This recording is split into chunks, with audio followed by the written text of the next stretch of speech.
Douglas Jardine ने 5 tiger मारे थे छंगा नाला में। शिकार पे आए थे, उस ज़माने में तो सब अलाउड था, तो शिकार के लिए बहुत आया करते थे क्योंकि दुधवा के जो जंगल थे वो उस समय रियासत में ही थे।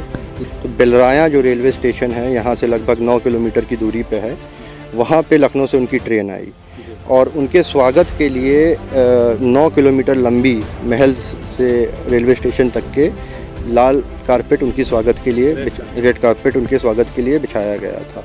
2 युद्ध हुए, एक 1790 में हुआ जिसमें पूर्ण तरीके से विजय नहीं प्राप्त करी जा सकी।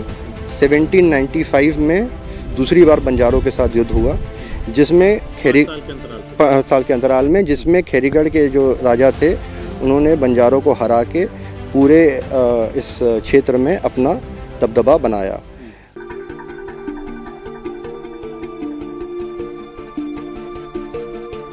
नमस्कार, मेरा नाम वसीम है। इस वक्त हम लोग उत्तर प्रदेश के लखीमपुर खीरी ज़िले के खैरीगढ़ स्टेट में हैं। उत्तर प्रदेश में विधानसभा 2022 के चुनाव होने हैं। हम लोग अलग अलग ज़िलों में, अलग अलग शहरों में जा रहे हैं और वहाँ पर जनता की राय ले रहे हैं, जनप्रतिनिधियों से बात कर रहे हैं कि उन्होंने 5 साल के अरसे में क्या काम किया। साथ ही साथ हम उन तमाम शहरों में जो हिस्टोरिकल प्लेसेस हैं, जो इस तरह के पैलेस हैं जो आप मेरे पीछे तस्वीरों में देख रहे हैं, अगर इस तरह के पैलेस हैं तो उस पैलेस को किसने बनवाया, क्या गौरवशाली इतिहास है हमारे भारतीय जो राजे रजवाड़े हुआ करते थे पुराने समय में, उनका क्या वैभव था, क्या ऐश्वर्य था, क्या गौरव गाथा है उस समय की। ये सारी चीज़ें हम दिखाने की लगातार कोशिश करते हैं ताकि हमारे दर्शक जो देश और दुनिया में तमाम जगहों पर हैं, जो शायद संभव नहीं है कि ट्रैवल करके इतनी दूर आकर के इस तरह के पैलेस के बारे में जान सकें, देख सकें, उनकी खूबियों पर बात कर सकें, उन्हें अपनी संस्कृति का, अपने इतिहास का ज्ञान हो सके, बोध हो सके। तो हम लगातार कोशिश कर रहे हैं कि अपने चैनल के माध्यम से उन सारी चीज़ों को अपने दर्शकों के पास पहुंचाते रहें कि किस तरह का हमारा गौरवशाली इतिहास रहा है भारत का। तो आज इसी को जानने, इसी को समझने हम खैरीगढ़ स्टेट में मौजूद हैं और जो पीछे आपको महल दिखाई दे रहा है वो 1880 में बनना शुरू हुआ। 10 से 12 साल का समय लगा, ये महल बन के तैयार हुआ और इसे महारानी सूरत कुमारी जी ने बनवाया था। आपको बता दें कि खैरीगढ़ स्टेट के उस समय के राजा इंद्र विक्रम सिंह जी, जिनकी पत्नी महारानी सूरत कुमारी जी हुआ करती थी, उन्होंने इस गौरवशाली ऐतिहासिक महल का निर्माण कराया। उन सारी चीज़ों के बारे में जानने के लिए कि किस तरह से महल का निर्माण हुआ, कैसे कैसे लोग थे, कौन किस क्रमवार तरीके से ये वंश आगे बढ़ा, ये सब जानने के लिए आज हमारे साथ बातचीत करने के लिए मौजूद हैं उसी वंश के मौजूदा पीढ़ी के कुंवर मनुराज सिंह जी मौजूद हैं, उनसे हम लोग बातचीत करेंगे। स्वागत है सर। थैंक यू, बहुत बहुत धन्यवाद। सर, हम लोग जगह जगह कवरेज कर रहे हैं। मुझे पता चला कि यहाँ पे एक महल है, तो काफ़ी दूर से मैं चल के आया इसे देखने के लिए, और जब देखा इसे तो एक बारगी देखते रह गया। इसकी खूबसूरती इतनी बेमिसाल है। क्या कहेंगे इस महल के बारे में, कैसे बना, इसके बारे में बताएं। ये महल अद्भुत इसलिए भी है क्योंकि ज़िले का सबसे ही ऐतिहासिक महल है। दूसरा इसलिए भी महत्वपूर्ण है क्योंकि इसका जो आर्किटेक्चर है, निर्माण शैली जो है, वो अन्य भारतीय जो आर्किटेक्चर है उससे बहुत अलग है। इसका जो इंस्पिरेशन जिसे कहा जाए वो लंदन के बकिंगहम पैलेस से लिया गया था और यूरोप के जो अन्य राज्य भवन थे उनसे लिया गया था। आर्किटेक्चर शैली इंडो सारासेनिक शैली के नाम से जानी जाती है और ये 1880s 1890s के दशक में हिंदुस्तान में एक बहुत ही लोकप्रिय आर्किटेक्चरल शैली थी। इसका निर्माण, जैसे आपने बताया, राजा इंद्र विक्रम शाह के कार्यकाल में शुरू हुआ था, मगर 5 साल बाद ही उनका निधन हो गया। उसके बाद ये काम उनकी धर्मपत्नी महारानी सूरत कुमारी ने आगे बढ़ाया और संपन्न कराया। तो इसीलिए कहा जाता है कि महारानी ने इस महल को बनवाया। जी जी, इसका नाम राजमहल के नाम से तो है ही प्रसिद्ध, मगर इसको महारानी सूरत कुमारी के सम्मान में सूरत भवन के परिचय से भी जाना जाता है जी। और इसके जो इंजीनियर थे वो एक ब्रिटिश इंजीनियर थे जिन्होंने इसका पूरा कार्य जो है संपन्न करवाया। और 1880 पे इसका कंस्ट्रक्शन शुरू हुआ था। 1891 के आसपास ये कंस्ट्रक्शन कंप्लीट हुआ था। हज़ारों इसमें लोगों ने काम किया, आपके चित्रकारों ने, लकड़ी के काम करने वालों ने, बिल्डिंग बनाने वालों ने। यहाँ का जो गांव है भिडौरा, ये उन्हीं कारीगरों के वंशज द्वारा जो है बसाया हुआ गांव है, जिन्होंने इस महल के स्थापना में कार्य किया था, बनाने में जिन्होंने मेहनत करी। जी जी जी, उन्हीं के वंशज हैं वो सब। अब 10-12 साल का अवधि था तो वो सब यहीं पे सेटल हो गए, फिर धीरे धीरे उनकी पीढ़ियां भी यहीं पे रहीं। अब वो एक पूरा का पूरा जो गांव है हमारे नगर पंचायत क्षेत्र में भिडौरा, वो उन्हीं के वंशजों के द्वारा ही बसाया। और सवाल ने उससे पहले एक छोटी सी जानकारी इस महल के बारे में। जैसे आज के समय में तमाम संसाधन है, कोई बड़ी से बड़ी बिल्डिंग बनाना हो, कुछ भी बनाना हो, बड़े बड़े होटल्स बनाने हो, तो आसानी के साथ पूरा बनाया जा सकता है, उसका स्ट्रक्चर बना करके, डिज़ाइनिंग वगैरह करके। तो पहले जिस तरह से मतलब आज के दौर में इस तरह तो नामुमकिन है एक तरीके से कह लीजिए। क्या वास्तुकला रही होगी उस समय की, किस तरह का पैटर्न रहा होगा, कैसे लोग इस तरह की सोच रखते होंगे, उसके विषय में क्या कहना है आपका? देखिए, इसका कंस्ट्रक्शन जो उस समय यूज़ होता था वो आज के ज़माने से बिल्कुल अलग है। ये सीमेंट से पहले के ज़माने के कंस्ट्रक्शंस हैं। तो उस ज़माने में चूने और दाल, विभिन्न किस्म की दाल, यहाँ तक कि घोड़े के बाल और अन्य चीज़ों को मिला के, बेल, जैसे बेल का फल हो गया, उसका गोंद, इन सब को बना, हाँ, उस सब को बना के जो कंस्ट्रक्शन में यूज़ किया गया। इसके अंदर आप देखेंगे महल में कि सोने का भी काम है, सोने के पानी से चित्रकला करी गई है। छतों पे ब्रास के प्लेट्स जो हैं वो असेंबल करके फिर पूरे सजाए गए हैं। शैंडिलियर्स जो थे वो बेल्जियम से आए थे इसके। तो इस तरीके से बहुत सारी अद्भुत चीज़ें जो थीं, लकड़ी का इसमें बहुत काम है। दीवारें इसकी कम से कम मेरे हिसाब से 20-20, 25-25 फुट चौड़ी तो इसकी दीवारें हैं। 20-25 इंच, सॉरी। तो ये आपकी दीवारें इतने चौड़ी दीवारें हैं। तो बनाया इसलिए गया ताकि उस ज़माने में एयर कंडीशन ये सब साधन तो थे नहीं, तो गर्मी में बिल्डिंग ठंडी रहे, जाड़े में गर्मी का एहसास दिलाए। जी, सुरंगें बनाई गई इसके नीचे ताकि वेंटिलेशन रहे बिल्डिंग में, क्योंकि हमारा तराई का क्षेत्र है, यहाँ पे भूकंप का भी थोड़ा सा प्रॉब्लम रहती है।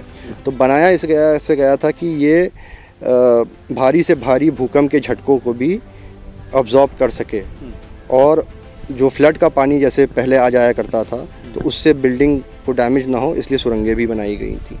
तो ये सब कुछ इसमें अनोखी चीज़ें हैं जो स्वाभाविक सी बात है आज के निर्माण शैली में इस्तेमाल नहीं होती हैं। अच्छा, फर्श के बारे में कुछ बात नहीं हो पाई? फर्श बड़ा बढ़िया दिख रहा है। जी जी जी, ये बेसिकली मोज़ैक वर्क का फर्श बनाया गया है, जिसमें टूटे हुए प्लेट्स, इन सबको संजो के पैटर्न्स बनाए जाते हैं। तो उसी पैटर्न से इसमें जो है दीवारों पे, फर्श पे ये सारा बनाया गया है। आपने जब आए होंगे तो आपने एक फाउंटेन देखा होगा। तो फाउंटेन और एक ऊपर महल के जो फर्स्ट फ्लोर है वहाँ पे सीढ़ियाँ जो बनी हैं, ये सब फ्रांस से बन के आया जो सामान है ये सब वहीं से बन के आया। जी जी, ये सारा सामान फ्रांस से बन के आया है। यहाँ तक कि जो महारानी सूरत कुमारी और राजा इंद्र विक्रम शाह की जो बाहर मूर्तियाँ हैं, ये भी अष्ट धातु की बनी हैं। ये सब फ्रांस से बन के आई हैं, पेरिस से बन के आई हुई हैं। कोई देखने आना चाहे इस ऐतिहासिक पैलेस को तो कैसे, क्या प्रोसेस है, कैसे आ सकता है? देखिए, जो भी पर्यटक ज़िला लखीमपुर खीरी आता है तो वो दुधवा नेशनल पार्क ज़रूर घूमने जाता है। और दुधवा नेशनल पार्क के हम लोग बहुत करीब हैं, 50 किलोमीटर दूर हैं। अब इसको रेस्टोरेशन के 5-6 साल का अवधि जो है, अभी रेस्टोरेशन में इसका लगा कार्य अभी भी चल रहा है। मकसद ये है कि ऐतिहासिक धरोहर को जो हमारे ज़िले और प्रांत और देश की जनता है उसके साथ भी बांटा जाए, वो भी इस गौरवशाली इतिहास को जान सकें। तो इसको एक मॉन्यूमेंट बना दिया गया है। टिकट सिस्टम है, आप आएँ, टिकट लें, मॉन्यूमेंट घूमें। और आगे फ्यूचर में इसमें कैफ़ेटेरिया, रेस्टोरेंट, इस टाइप की भी जो है चीज़ें लाने का प्रयास किया जा रहा है, ताकि ये ज़िले का प्रथम टूरिस्ट डेस्टिनेशन बन सके। और आने जाने वाले लोगों को सहूलत भी हो सकेगी, जो पर्यटक होंगे उनको खाने पीने की दुश्वारी नहीं होगी, कहीं दूर नहीं जाना होगा। अब लौटता हूँ अपने उस महत्वपूर्ण सवाल पर। ये खैरीगढ़ स्टेट है, इसकी स्थापना का कुछ अगर आपको मोटा मोटा पता हो कि आखिर कहाँ से संचालित होता था ये, और फिर ये कैसे बना खैरीगढ़ स्टेट, इसके विषय में बताइए। जी, खैरीगढ़ स्टेट जो है ये अद्भुत इसलिए भी है क्योंकि पूरे इंडिया में ये एकमात्र स्टेट था जिसके राजा और जिसका राज परिवार नेपाल से आया था। 1790 ईस्वी के पीरियड में नेपाल के राजा और जो खैरीगढ़ राज परिवार के पूर्वज थे वो नेपाल में एक जगह है डोटी, ये वहाँ के राजा थे। नेपाल के राजा जो काठमांडू में थे उनके साथ उनका किसी बात से वाद विवाद हो गया, जिस कारण उनको डोटी से अपने पूरे कुंभे के साथ पलायन करके यहाँ आना पड़ा। तो खैरीगढ़ के जंगलों के आसपास वो आए। उस समय यहाँ पे बंजारों का राज हुआ करता था। 2 युद्ध हुए, एक 1790 में हुआ जिसमें पूर्ण तरीके से विजय नहीं प्राप्त करी जा सकी। 1795 में दूसरी बार बंजारों के साथ युद्ध हुआ जिसमें 5 साल के अंतराल में जिसमें खैरीगढ़ के जो राजा थे उन्होंने बंजारों को हरा के पूरे इस क्षेत्र में अपना दबदबा बनाया। और खैरीगढ़ का किला जो था महल बनने से पहले लगभग 100 साल राज खैरीगढ़ के किले से किया गया, जो आज दुधवा नेशनल पार्क के अंडर आ गया है और अब टूरिस्ट वहाँ पे जा भी नहीं सकते हैं क्योंकि वो फॉरेस्ट डिपार्टमेंट के अंडर आ गया है। तो 100 साल के पीरियड के बाद ये महसूस किया गया कि नगर सिंघाई में भी राज परिवार के रहने के लिए एक जगह बनाई जाए और इसी कारण इस महल का निर्माण शुरू किया गया। और सबसे इस राजवंश में जो फेमस मैं कहूँगा पर्सनालिटी रही हैं वो एक महिला थी, महारानी सूरत कुमारी। ये भी एक बहुत अद्भुत शख्सियत हैं क्योंकि बहुत ही कम आयु में उस ज़माने में तो बचपन में ही शादी करा दी जाती थी और बहुत ही कम आयु में उनके पति का देहांत भी हो गया। खुद पढ़ी लिखी नहीं थी वो, मगर उन्होंने ये महसूस किया कि बच्चों को और ख़ास करके लड़कियों को शिक्षा देना कितना अनिवार्य है। ये सोच मैं आपको जो बता रहा हूँ आज से 100 साल पहले की सोच है। उन्होंने इसी सोच को आगे बढ़ाते हुए 1912 में क्वीन मैरी गर्ल्स स्कूल सिंघाई का स्थापना किया, जो हमारे ज़िले के और शायद उत्तर प्रदेश के पहले उन स्कूलों में से था जो कि सिर्फ लड़कियों के लिए स्थापित किया गया, उनके एजुकेशन के लिए। उन्होंने यहाँ पे माँ काली का बहुत भव्य मंदिर बनवाया, शिव मंदिर बनवाया, धार्मिक प्रवृत्ति की थी। उन्होंने ऋषिकेश, हरिद्वार कई जगह जो है धर्मशालाएं खोली ताकि आने वाले लोगों की सुविधाएं हो सके। और इसमें राजा प्रताप विक्रम शाह जो उनके बाद आए, उनका भी एक बहुत अनोखी शख्सियत थी। वो भारत के फर्स्ट इंडियंस में से थे जिनको इंडियन सिविल सर्विस में सिलेक्ट किया गया था। उस ज़माने में ये बाद में इंडियन एडमिनिस्ट्रेटिव सर्विस बना आज़ादी के बाद, पहले ICS बोला जाते थे। He was one of the first Indians और बहुत कम मौके मिल पाते थे लोगों को। जी, बहुत पढ़े लिखे भी थे, बहुत विद्वान भी थे और भारत के राष्ट्रपतियों, मुख्यमंत्रियों, प्रधानमंत्रियों के साथ उनके बहुत सारे पत्र द्वारा संवाद भी हुआ करते थे। तो उन्होंने भी यहाँ पे राजा प्रताप विक्रम शाह इंटर कॉलेज की स्थापना करी। तो परिवार का सिंघाई राज परिवार, खैरीगढ़ जो राज परिवार है, उसका हमेशा ये मकसद रहा कि एजुकेशन पे इम्पोर्टेंस दिया जाए और अपने क्षेत्र में एजुकेशन इंस्टीट्यूट्स खोले जाएं जिससे कि लोगों की भलाई हो सके। और आज भी इन सब शख्सियतों के जाने के बाद भी 100 साल बाद भी ये विद्यालय अभी भी चल रहे हैं, लोगों की सेवा कर रहे हैं और बच्चों को एजुकेशन प्रोवाइड कर रहे हैं। क्या सोच थी उस महान महिला की जिन्होंने 100 साल पहले ऐसी दूरदर्शी सोच रखी थी कि लड़कियों को आज भी हमारे समाज में जब लड़कियों को पढ़ाने की बात आती है तो लोग थोड़ा तंग दिल हो जाते हैं, लेकिन वो ऐसी महान सोच की महिला थी जिन्होंने बच्चियों की शिक्षा के लिए 1912 में स्कूल बनाया और क्वींस मैरी के नाम पे बनाया। उसकी क्या वजह? वो इसलिए बनाया क्योंकि 1911 में दिल्ली दरबार हुआ था और इंग्लैंड के राजा और रानी किंग जॉर्ज और क्वीन मैरी ये दोनों दिल्ली दरबार के लिए आए थे। और उसी समय लखनऊ में भी किंग जॉर्ज मेडिकल कॉलेज भी बना था, क्योंकि वो आए थे, उद्घाटन उन्हीं ने किया था। और हालांकि क्वीन मैरी यहाँ पे तो नहीं आ सकी, मगर उनके सम्मान में क्वीन मैरी गर्ल्स स्कूल, इसीलिए उसका नाम क्वीन मैरी गर्ल्स स्कूल है। क्वीन, हाँ जी जी। हम बेहद ख़ास इंसान से आपको रूबरू करा रहे हैं। कुंवर मनुराज सिंह से हम लोग बातचीत कर रहे हैं, आपसे डायरेक्ट मुखातिब हैं। राज परिवार का वो सिलसिला थोड़ा अगर हो सके तो कम शब्दों में आप तक कैसे पहुंचा, कौन कौन राजा हुए? जी, राजा प्रताप विक्रम शाह के पुत्र राजा लवशाह थे, जो मेरे ग्रैंडफादर थे। उनके वो नगर पंचायत के प्रथम अध्यक्ष भी थे। उनकी पत्नी राजमाता मीनाक्षी देवी, जिनका स्वर्गवास हो गया है, वो भी नगर पंचायत से अध्यक्ष रह चुकी थी। उनके 4 बच्चे थे, एक पुत्र, 3 पुत्रियां। पुत्र मेरे मामा जो हैं उनका निधन हो चुका था, और 3 बेटियां हैं। प्रथम नंबर पे मेरी बड़ी मौसी हैं राजमाता विभू कुमारी देवी, जो कि जिनकी शादी त्रिपुरा के राज परिवार में हुई थी, और वो स्वयं पॉलिटिशियन रह चुकी हैं, सांसद भी रह चुकी हैं, त्रिपुरा की राजस्व मंत्री भी रह चुकी हैं। और दूसरे बेटी जो हैं वो मेरी माता हैं, रानी विभा सिंह, और उनकी जो छोटी बहन है वो मेरी सबसे छोटी मौसी रानी विभूति सिंह, जो कि शिमला में जिनका विवाह हुआ है जी। तो ये अभी जो जनरेशन है, मोटा रहा राज परिवार का, मतलब सभी समय के हिसाब से सभी लोगों का परिचय, कौन कौन किस समय में क्या रहा, कहाँ कहाँ किनकी शादियाँ हुई। अच्छा ये बताइए कि इस पैलेस में जब ये पैलेस बना उसके बाद क्या यहाँ पे कोई जैसे कोई शख्सियत यहाँ पे आना जाना या इस तरह का? जी जी जी बिल्कुल। यहाँ पे ये महल इसलिए भी बहुत फेमस है क्योंकि यहाँ पे बहुत बड़े बड़े दिग्गज भी आ चुके हैं, इस महल की मेहमान नवाजी का लुत्फ़ उठा चुके हैं। और सबसे पहला नंबर तो जिसका मुझे ध्यान आता है वो है प्रिंस ऑफ वेल्स, जो कि यहाँ पे आए थे। यहाँ से वो नेपाल जा रहे थे, शिकार खेलते हुए नेपाल की तरफ जा रहे थे।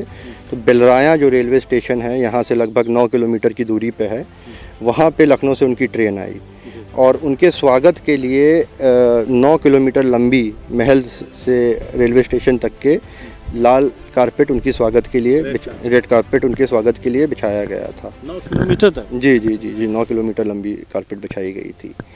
और उसके बाद यहाँ पे अमेरिका के जो आगे जाके राष्ट्रपति बने टेडी रूजवेल्ट, उस समय सांसद थे जब आए थे यहाँ पे, वो उनका भी आना हुआ है।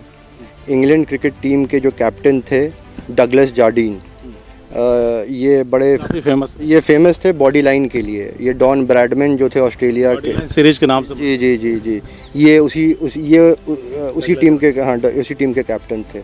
ये भी यहाँ पे आए थे महाराज विजयनगरम के साथ, वो भी बड़े अच्छे क्रिकेटर थे। तो यहीं दुधवा में इन्होंने डगलस जार्डीन ने 5 टाइगर मारे थे छंगा नाला में। शिकार पे आए थे, उस ज़माने में तो सब अलाउड था, तो शिकार के लिए बहुत आया करते थे, क्योंकि दुधवा के जो जंगल थे वो उस समय रियासत में ही थे। ये मैं आज़ादी से पहले की बात बता रहा हूँ। और बहुत अधिकारी, राजा महाराजा और अंग्रेज़ अधिकारी और पर्सनालिटीज़ आते रहते थे। और यहाँ पे क्या कहते हैं, BBC की टीम भी आई। यहाँ पे अमेरिका का वर्ल्ड का जो सबसे बड़ा म्यूज़ियम है, American museum for natural history, New York में, वहाँ की भी टीम यहाँ पे आई थी। वो उस समय जगह जगह हिंदुस्तान के अलग अलग कोनों में जाके जानवरों को, उस ज़माने में क्या होता था कि म्यूज़ियम में लगाने के लिए असली जानवर मारा करते थे, फिर उसको स्टफ़ करके वो लगा दिया करते थे। तो दुधवा के सिंघाई खैरीगढ़ स्टेट के स्वॉर्म डियर्स बड़े फेमस थे, तो वो यहाँ से आए और यहाँ पे उनको महारानी सूरत कुमारी की ही पीरियड में सब कराया गया। और वो जो डियर्स यहाँ से वो जो सैंपल करके ले गए हैं, वो डियर आज भी आप न्यूयॉर्क जाएंगे तो American museum of natural history में आज भी साउथ इंडिया जो गैलरी, साउथ एशिया जो सेक्शन है, वहाँ पे आपको मिलेगा। उसके नीचे आपको जिक्र भी मिलेगा खैरीगढ़ दुधवा में ये सैंपल लिए गए थे। अच्छा, कोई भारत की तरफ से भी, जैसे हमारे देश को उस वक्त के जो जब ये महल था, या जैसे डगलस जार्डिन का आपने नाम लिया, अमेरिकन प्रेसिडेंट का नाम लिया आपने, तो उस तरह से भारत के भी कुछ नेता या कुछ बड़े जी हाँ, भारत के भी बहुत सारे नेता जो हमारे उस समय इंडिपेंडेंट मूवमेंट से जुड़े हुए थे, उनका भी आना जाना लगा रहता था। और क्या कहते हैं, जो और भी राजे रजवाड़े जो महाराज थे, महाराज जोधपुर, महाराज आपके जयपुर, और भी जो कई महाराजा जो राजे महाराजा थे, उनका भी आना जाना लगा रहता था। तो ये इतना फेमस था उस ज़माने में। और ये डिस्ट्रिक्ट का पहली प्रॉपर्टी थी जहाँ पे लाइट की व्यवस्था थी। यहाँ पे खुद का उस ज़माने में इंजन घर हुआ करता था। ये भी मैं आपको 100 साल पहले की बात बता रहा हूँ। तो ये यहाँ पे खुद इलेक्ट्रिसिटी भी जनरेट होता था। शायद उस समय जो अंग्रेज़ कलेक्टर होगा लखीमपुर में, उसके निवास पे होगा, और दूसरा यहाँ सिंघाई राजमहल में था। अद्भुत चीज़ें आपसे सुनने को मिल रही है, जानने को मिल रही है। और अच्छा, और कोई आया जैसे प्रसिद्ध कोई नेता वगैरह में? नेता तो अब उस ज़माने के कई नेता आए, ऐसे तो मेरे को ध्यान में नहीं आ रहा। आपने कहा कि इंडिपेंडेंट मूवमेंट के कई लोग आते जाते रहते थे। अंग्रेजों का शासन था, तो कभी इस राज परिवार से कभी तानातनी नहीं हुई कि तुम आपके यहाँ इंडिपेंडेंट मूवमेंट के लोग आ रहे हैं, ये गलत हो रहा है? देखिए, अंग्रेज तो दमनकारी नीति पे चलते। जी, मगर अब उस ज़माने में, अब देखिए, राजा का धर्म ये भी होता है कि दोनों पक्षों को साथ में लेके चले, क्योंकि उसको अल्टीमेटली अपने प्रजा की सर्विस करनी है। अब अंग्रेज शासक थे, सिर्फ खैरीगढ़ सिंघाई में तो नहीं थे, पूरे भारत क्या, पूरा इंडियन सब कॉन्टिनेंट ही उनके अंडर था। तो उनसे मिला के चलना तो बहुत ज़रूरी था। मगर साथ ही साथ जो अपना इंडिपेंडेंस मूवमेंट है, अब जैसे मैंने महारानी सूरत कुमारी का जिक्र किया, महारानी सूरत कुमारी जो आपका फ्रीडम मूवमेंट हुआ करता था, उसको फंड किया करती थी। अच्छा। ये एक मतलब गुप्त रूप से उनके द्वारा कराया जाता था कि जो सीधे तौर पे हम कह सकते हैं कि आज़ादी का जो उस वक्त बिगुल बजा था आज़ादी के लिए, उसमें इनका योगदान काफ़ी खुल के नहीं था, क्योंकि खुल के फंडिंग ही तो सबसे ज़्यादा जरूरी, क्योंकि खुल के आने का मतलब है कि आप अंग्रेज शासन के डायरेक्ट विरोध में उतर आए हैं, और उससे फिर नुकसान ज़्यादा था। मगर सपोर्ट था, क्योंकि अब भाई हैं तो अपने देशवासी, आज़ादी हम सबको चाहिए थी अंग्रेज़ों से। तो उसमें महारानी सूरत कुमारी जैसे कई बहुत बड़े बड़े नेताओं का तो मैं नाम नहीं जान पाऊँगा अभी इस समय, मगर उनके जो सबॉर्डिनेट्स आया करते थे, उनको यहाँ से फंडिंग मिल जाती। क्योंकि अगर बड़ा नेता आ गया तो अंग्रेज़ अधिकारियों के कान खड़े हो जाते कि भाई ये क्यों आए हैं, क्या कारण है। तो वो जैसे अपने सबॉर्डिनेट को भेज दिया करते थे, तो उसको महारानी सूरत कुमारी जो है अपने तरफ से फंडिंग्स प्रोवाइड कर दिया करती थी। कोई अद्भुत घटना इस महल से, राज परिवार से जुड़ी हुई, या कभी कोई बड़ा सम्मान या इस तरह का कुछ अगर आपको याद हो, कुछ सुना हो आपने? जैसे मैंने बताया कि फंक्शंस तो यहाँ पे बहुत सारे हुआ करते थे। अब उस ज़माने में राजे महाराजाओं, अधिकारियों पर एक्सपीडिशंस का आना जाना लगा ही रहता था।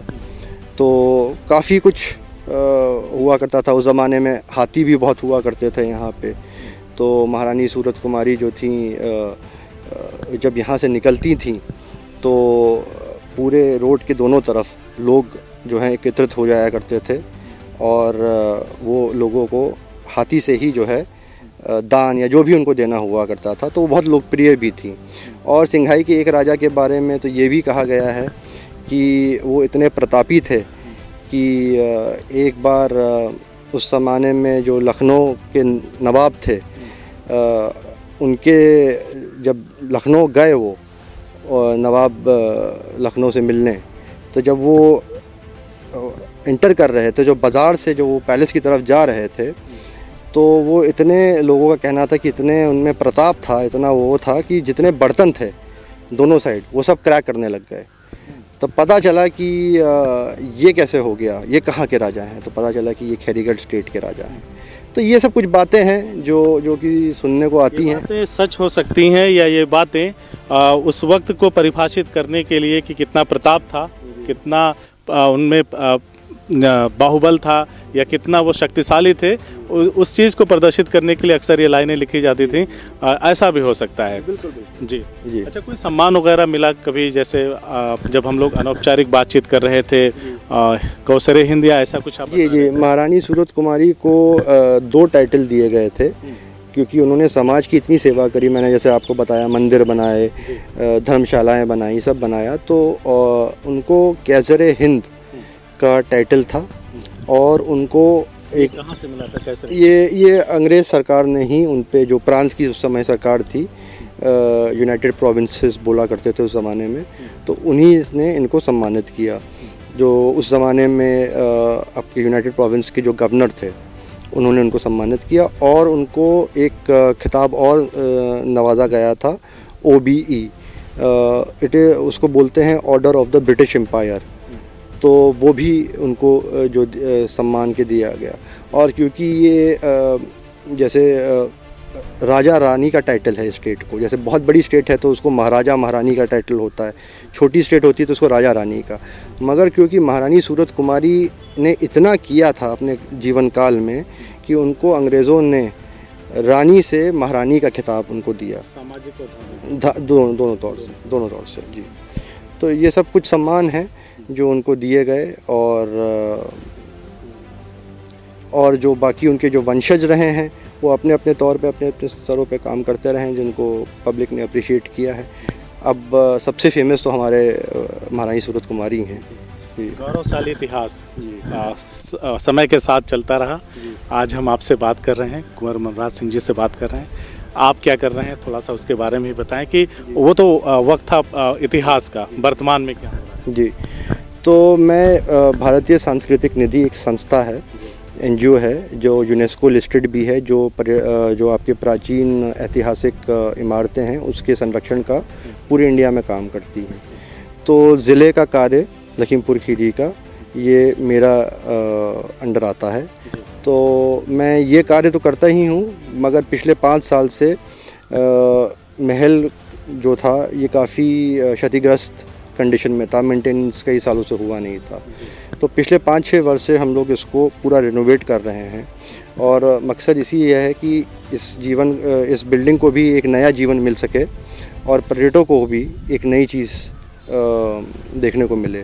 तो मेरा मेन पूरा समय जो है इसी को रिनोवेट करने में चला जाता है। रिनोवेट करना, प्रमोट करना, शासन प्रशासन के साथ संवाद बना के काम करना कि इसको और प्रमोट किया जाए।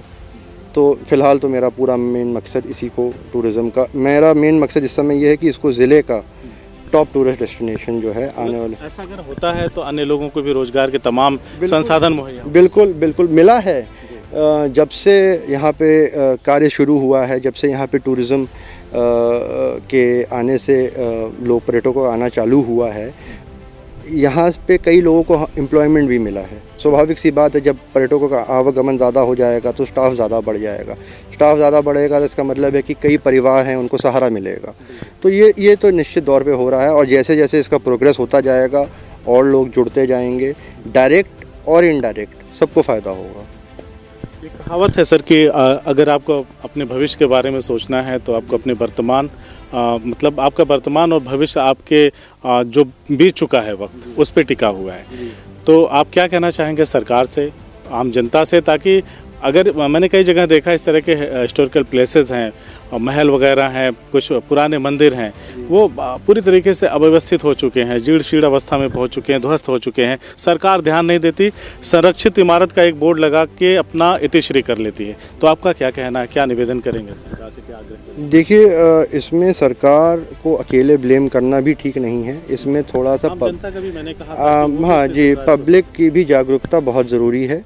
अनफॉर्चुनेटली हम लोग इंडिया में, ये हम लोगों का कुछ एक स्वभाव है कि हम अपने इतिहास को इतने इज़्ज़त नहीं देते हैं जितनी हमें देनी चाहिए।